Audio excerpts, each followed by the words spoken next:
እንኳን አደረሳችሁ አደረሰን የቅዳሜን ከሰዓት የገና በዓል ልዩ ዝግጅቱ ሳንቀባና ብራደረሰን እንኳን አደረሰን ይቱዛኔ ይወጣው ብራካሎ ከዚህ ቀበሽሽቴ እኔ በጣም ደስ ብሎኝ የማደርገው ነገር ቢኖር የመድረክ ስራ ነው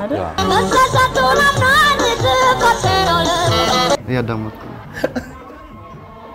አምስት ልብን ይታል ዛጋምለ መስልብኝ እኔ ጉድ ይፈል ማለት ሊችለው ቢችሉ አንድ ይሁንልኛ አንድ እኮ ማለት አንድ ማለት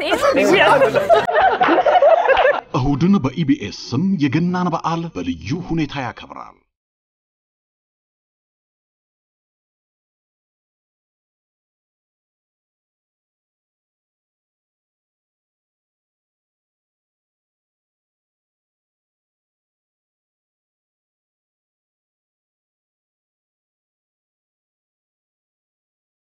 እነዚህን አካቷል የምታዩት የምትሰሙት ሁሉ በበዓል ለዛ የተዋዛ ነው መልካም በዓል